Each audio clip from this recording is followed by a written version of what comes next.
A paz do Senhor Jesus, povo de Deus, eu estou aqui para trazer mais um resumo de uma lição do nosso curso básico em teologia e hoje eu quero falar com vocês acerca de soteriologia, que significa doutrina da salvação.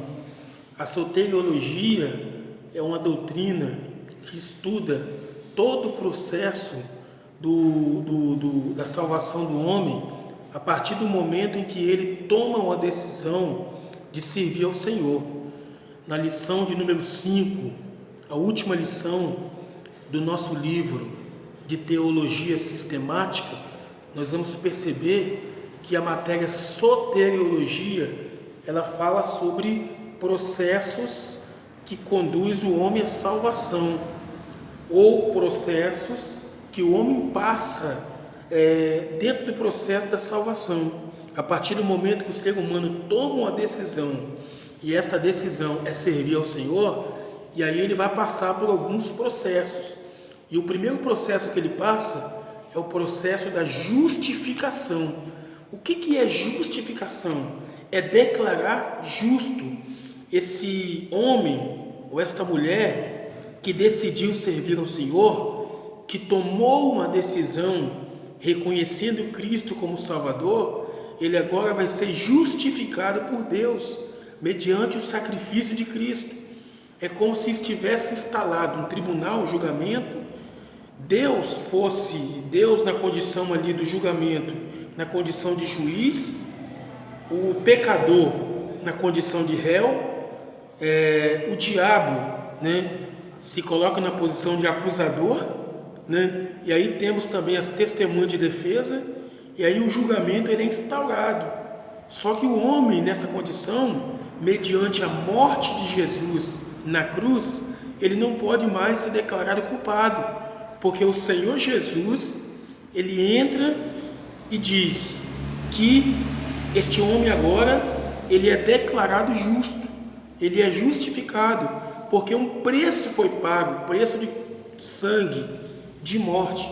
Então Jesus vai dizer assim: eu morri no lugar dele, eu paguei o preço por ele, Então agora ele não pode ser condenado, ele tem que ser justificado como justo, porque o pecado dele está imputado a mim. Então essa é a situação de alguém que é declarado justo. No nosso livro aqui diz que justificação, ela é a mudança de posição legal do pecador diante de Deus. Ele passa de condenado agora para ser justificado. Então alguém que estava para ser condenado, pelo pecado que cometeu, Jesus vai dizer: não, eu justifico este homem, esta mulher como justo agora, declarando justo, porque um preço já foi pago aí na cruz por ele. Então todo o processo de condenação para este homem não existe mais. Agora ele é declarado como justo, porque Jesus, ele agora morreu para isso.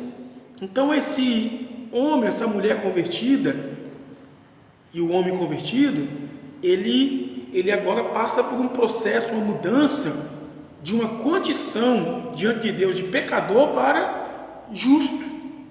Por que hoje agora nós não somos mais pecadores, no sentido de escravo do pecado? Porque Jesus morreu na cruz e através da sua morte fomos declarados justos. E essa declaração de Jesus em relação a nós como justos, chamamos de justificação.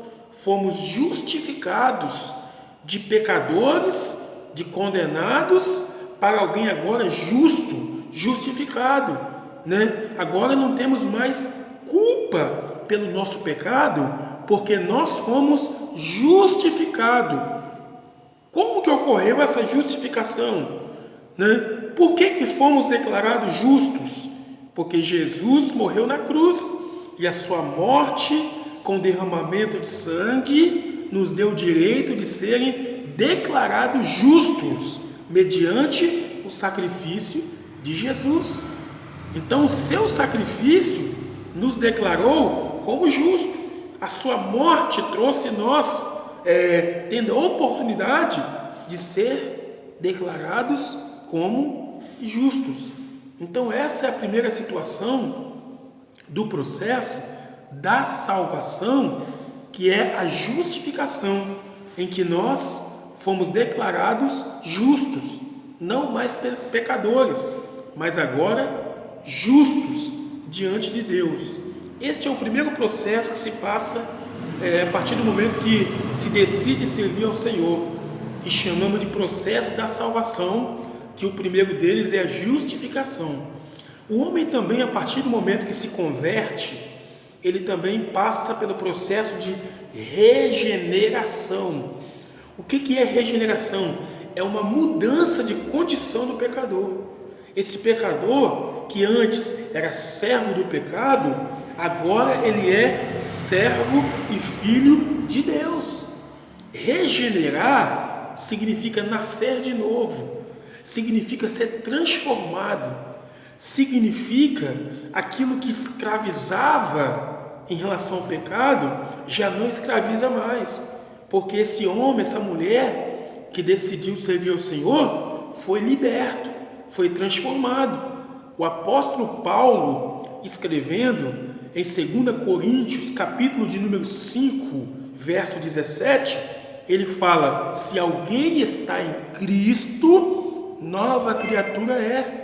As coisas velhas se passaram e tudo se fez novo. Regeneração. Coisas velhas se passaram. Aquilo que se praticava, aquilo que se fazia no âmbito mundano, numa posição de pecador diante de Deus, agora não existe mais, porque Jesus libertou, Jesus transformou, Jesus mudou a situação, e esta pessoa passou por um processo de regeneração. É aquela condição de escravo do pecado para agora ser servo de Deus. Então nós agora estamos na condição e na posição de servo de Deus, regenerados, transformados. Então regeneração é essa mudança, é gerar de novo, nascer de novo. Então nós fomos gerados de novo, nascemos de novo, fomos libertos, porque passamos pelo processo de regeneração. Um outro processo que se passa dentro do processo de salvação é a chamada santificação. Santificar é separar. Santificar é viver para Deus. Santificar é servir ao Senhor e não mais servir ao mundo. Quando éramos do mundo, praticávamos coisas do mundo, vivíamos conforme o mundo. Agora, a partir do momento que nós decidimos servir ao Senhor, não estamos mais andando de acordo com o mundo. Pelo contrário, agora estamos separados do mundo, não estamos mais envolvidos com as coisas do mundo. Esta separação do mundo chamamos de santificação. Santificação é se separar, se santificar para Deus. Agora é importante observar que quando nós falamos de separação, quando nós falamos de se afastar do pecado e das coisas erradas, duas coisas importantes devem ser observadas. Na nossa página do livro, página 137, lá em cima, nós vamos encontrar escrito o seguinte: santificação é a mudança de caráter e a mudança de serviço em Cristo. Então, quando alguém se santifica, além de ele ter o caráter mudado, além de ele ter uma vida transformada e se separar do pecado, essa pessoa, ele passa a servir ao Senhor, ele passa a fazer a obra de Deus, ele passa a trabalhar, prestar serviço ao Senhor. Ele vai evangelizar, ele vai pregar, ele vai louvar, ele vai cultuar o Senhor. Então isso é santificação. Ele vai jejuar. Então santificação não é só separar. Santificação não é só abandonar o pecado, mas santificação é abandonar o pecado e trabalhar, estar a serviço do Senhor. É cultuar, é ganhar alma, é louvar, é pregar, é evangelizar. Tudo isso faz parte do processo de salvação, que é a santificação. Isso é importante a gente observar, né? E quando nós falamos de santificação, a santificação ela age pelo menos em 3 pontos: passado, presente e futuro. No passado, a santificação ela agiu, né? Ela agiu mediante a justificação. A partir do momento que alguém se converte ao Senhor e é justificado, declarado como justo, essa pessoa ela vive uma santificação, ela passa a ser santificada, passa a ser santo, tem o direito de ser santo. No presente, a santificação ela é diária, a santificação ela é cada dia, né? Na nossa rotina diária, estamos sempre santificando diante de Deus, nos separando das coisas deste mundo e também a serviço do Senhor. Mas no futuro, a santificação ela vai agir, né, no futuro, num processo que nós chamamos de glorificação. A glorificação ela vai ocorrer a partir do momento quando a igreja for arrebatada. Quando Jesus voltar para levar a sua igreja, os que estiverem vivos serão arrebatados e transformados num corpo de glória, num corpo glorioso, num corpo incorruptível, né? Quem tiver morrido em Cristo, naquele momento também vai ressuscitar e encontrar com Jesus nos ares, também num corpo glorificado, também num corpo de glória. Este corpo glorificado, esse processo de um corpo glorificado que dará-se no arrebatamento da igreja, nós chamamos de glorificação do corpo, ou transformação do corpo, transformação de um estado corruptível, sujeito à morte, para um estado incorruptível, que é mortal, né? A partir do momento que recebermos um corpo de glória, esse corpo que vamos receber no arrebatamento não será um corpo mortal, será um corpo imortal, será um corpo que não estará sujeito a doenças, e será um corpo que não estará sujeito aquilo que corrompe o nosso corpo. Natureza pecaminosa, por exemplo, não haverá mais no corpo de glória. Então o processo de glorificação é algo que passaremos a partir do momento em que a igreja for arrebatada. Isso é muito importante. Agora, um detalhe a ser percebido é que a igreja será salva, a igreja, o cristão, ele é salvo pela graça. Em Efésios capítulo 2, verso 8 diz que a salvação é pela graça, pela fé mediante a graça de Deus, né? É através da graça de Deus que somos salvos, não é pela fé. Se fosse pela fé, era só crer que seria salvo, mas é pela graça. A palavra graça significa favor não merecido, favor imerecido, favor que nós não merecemos. Então, se hoje nós temos direito à salvação em Cristo Jesus, né, não é porque nós merecemos, não é porque nós estamos dignos disso, pelo contrário, é porque Deus, na sua infinita misericórdia, aprove e nos dá o direito de serem salvos, através do sacrifício de Cristo na cruz. Então isso é muito importante observar, que a salvação, ela é mediante a graça de Deus, mediante a graça de Deus, pela fé, mediante a graça de Deus. Efésios capítulo 2, verso 8 e o verso 9. Um outro ponto que eu queria abordar com vocês aqui é o chamado, aquilo que nós chamamos de expiação. O que é expiação? Na página 141 do nosso livro, está detalhando aqui o que é expiação.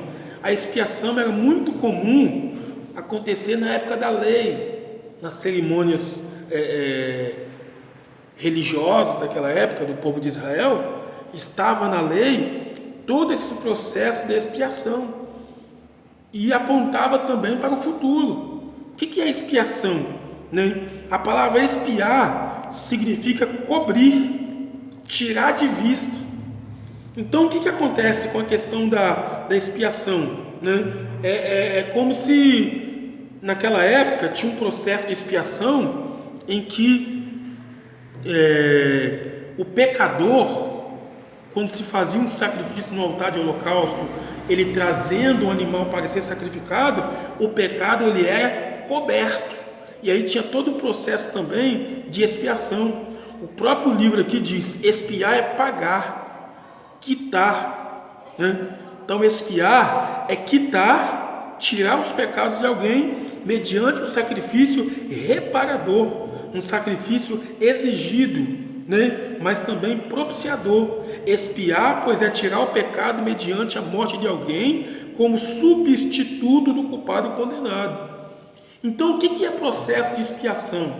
Quando Jesus morreu na cruz, ali, levando sobre ele nossas culpas, morrendo em nosso lugar, sendo substituído por nós, na sua morte, no derramamento do teu sangue, ali, podemos chamar de processo de expiação, porque ali, né, ele foi substituído por nós. Veja que o livro está dizendo que expiar é tirar o pecado de alguém mediante a morte, né? É alguém morrendo no lugar do culpado, né, do condenado, para ele não ser condenado. Tirar a condenação de alguém mediante a morte, o sacrifício. Foi isso que Jesus fez quando ele morreu na cruz. A sua morte no lugar do pecador, que somos nós, estávamos nós condenados, porém agora não. Porém agora a sua morte na cruz do Calvário, para nos substituir, tirou de nós, né, a condição de pecador, tirou de nós a condição de culpado, de condenado, né? E essa posição de culpado passou para ele. Ele levou sobre si todas as nossas culpas. Tudo aquilo que nos condenava ficou sobre ele. Na teologia da substituição, era para nós estarmos lá. Porém, ele estava em nosso lugar. Jesus estava em nosso lugar. E esse processo de substituição, Jesus morrendo em nosso lugar, em que éramos para ser nós, e ele foi em nosso lugar, chamamos de processo de expiação. Né? É morrer no lugar de alguém, né? Era como se, como ocorria na época da lei, um animalzinho morria no altar de holocausto, né? No lugar do pecador.